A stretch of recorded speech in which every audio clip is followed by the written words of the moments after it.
1 month has come and gone, and hundreds of thousands of tamers have journeyed to the archipelagos in hopes of adventure and wonder. Hello tamers, it's Kodiak here, back for another Temtem video, and today we look ahead to the future of the game and answer the question, what's next?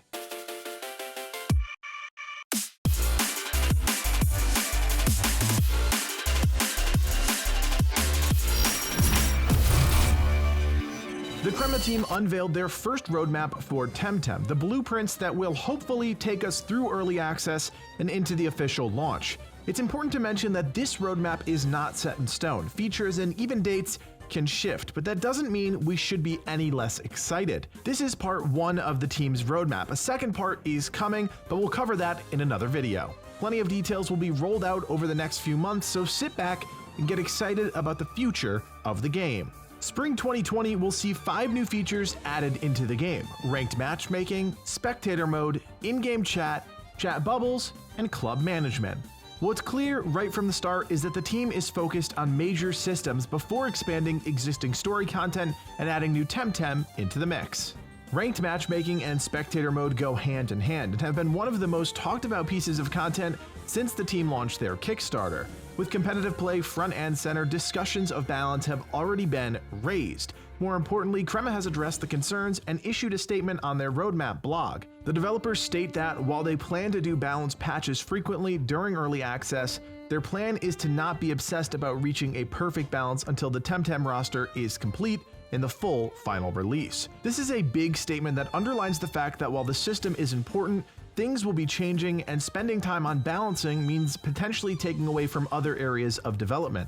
It is clear that the team refuses to lose sight of the long-term goals and wants to focus on finalizing the game and implementing additional features first and foremost, even at the risk of short-term imbalance. The fact that they have acknowledged balance issues already is worth the benefit of the doubt and patience. The first iteration of matchmaking will include a player rating system based on the ELO rating system in Temtem called the Tamer Matchmaking Rating. Players will compete in placement matches that determine their TMR and will face tamers based on their current rating. The team plans on rewarding Pansun for defeating tamers based on the TMR matchup, but this feature will most likely be disabled at launch until the matchmaking system can be fleshed out. Hand in hand with that, the team plans on implementing Temtem auto scaling, which will bring all Temtem, regardless of level and single values, in line with one another. Training values, egg moves, and gear will all still be factors, so don't think your hard work was for nothing. On top of that, auto scaling will only apply to ranked matchmaking, so other game modes such as in-game tournaments, dojo club wars, and endgame PvE content will still require necessary training. With a budding competitive scene on the horizon, it's also the perfect time for the Temtem team to introduce one of my most anticipated features, Spectator mode.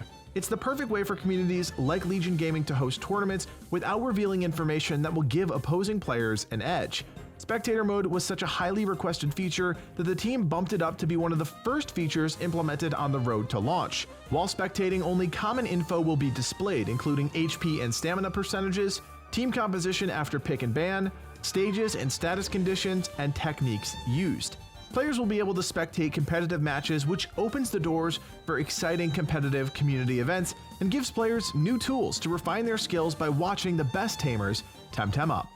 Crema has already taken steps to make Temtem feel more like an MMO, making server instances bigger, which allows more players to congregate in a shared space. But without an in-game chat system, the MMO vibe of the game has definitely been missing something. The team looks to change all of that with a brand new chat system that mirrors what we've come to expect from modern-day MMOs. Major chat channels like global, local, trade, and club chats will be implemented. On top of that, private messages, something we can all wrap our heads around, and chat bubbles that will display in the world and can be tailored to a player's preference. In-game chat is an essential feature in most modern MMORPGs and something that has been sorely missing from the game. Finally, one of our most anticipated features, clubs. Temtem clubs will be coming to the game in spring 2020. Clubs are Temtem's take on guilds or clans and will allow groups of players to rally under a unifying banner to take on other clubs and specific dojo wars. We don't know much about the wars just yet, but we can tell you one thing. With one of the largest Temtem communities around, Legion Gaming hopes to bring together hundreds, if not thousands of players into our club. Our doors are open to tamers no matter your skill level, so check the description and join our team on Discord. We're already starting to plan out our club, but there's always room for a few more tamers. More details are promised in the next roadmap, so keep an eye out for that video. Let's also talk about the other target dates, Summer 2020 and Fall 2020, both of which include a number of new features. In Summer 2020, the team plans to launch the housing system. This is a great addition for more casual players, but with the introduction of more practical items, it could provide some value to more hardcore players as well. Player housing has been teased since day one, but the team did share some new information that may interest all players. First and foremost is that every tamer will receive a house. There will be no purchasing of lands or dealing with deeds. You'll just get one. Additionally, decorations go beyond just the aesthetic, as the team hinted that more practical items are coming to the game. Things like incubators to speed up egg hatching, fruit trees to grow TV training fruits at no cost, and of course, jukeboxes, which will allow players to further customize their home. Another new feature, Emotes version 2, will also be launched. We don't know exactly what this entails, but one could imagine expanding the additional emote system to include more reactions. Now, the biggest news is that 25 new Temtem will be introduced alongside the introduction of Kiswa, the sun-drenched savanna. Neutral and Earth Temtem are a main staple of the island. As one of the most diverse geographical areas, players can expect to traverse rolling highlands, elaborate tunnels, and arid deserts. It certainly has all the signs of a new adventure in the making, but we'll just have to wait for more details to surface before we draw any additional conclusions. One thing we do know is that the much anticipated climbing gear will be introduced in Kiswa, which will give players access to new areas and Temtem, including new ways to evolve Tawai, the only known metamimetech in the game. If you want to learn more about that, check out our recent video.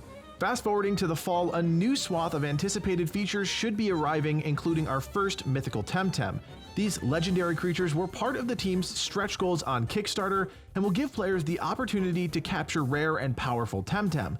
Additionally, an achievement system will act much as you'd expect. The team will constantly update goals that players can aspire to complete. Most achievements will net players some bragging rights, but other, more tangible rewards aren't off the table. Additionally, in-game tournaments, another Kickstarter stretch goal, will give tamers the chance to battle on a weekly basis for in-game rewards. This was the most ambitious Kickstarter goal and promises to be a popular feature as competitive players make a name for themselves around the community. A quest diary is also part of the developer's plan, which will most likely refresh the existing quest system, which is pretty atrocious, I'm not gonna lie. Modern MMORPGs usually include robust quest tracking features that not only help struggling players find their way, but also enrich the gameplay experience with lore and other contextual information. We have no additional details about this system. Fall's final release is another set of 25 new Temtem alongside new story content on the island of Sapanku. Mythicism and technology are at the heart of the Sapanku lore and will give players the opportunity to finally capture digital Temtem as well as more electric Temtem. Both are sorely missing from the game as it currently stands, but it looks like players will have to wait a bit longer before they can expand their existing collection of Temtem. Like I mentioned earlier, Legion Gaming will be doing a follow-up video once the midterm roadmap is released. We're excited that the Crema team is releasing this information and plans on releasing even more. A roadmap is critical to the player base understanding the developer's vision for a game and helps manage expectations as we wait anxiously for new details about the game we're all invested in. We're excited to hear what you have to say about the big news. What are you most looking forward to from the roadmap, and what are your biggest concerns? Leave us a comment below and share your thoughts. And once again, we also invite you to join us on Discord, be part of something special, and join Legion Gaming as we prepare for the introduction of clubs and dojo wars. Our doors are open to players of all skill types, so check out that link below. My name is Kodiak, and from everyone here at Legion Gaming, thanks for watching, and play on.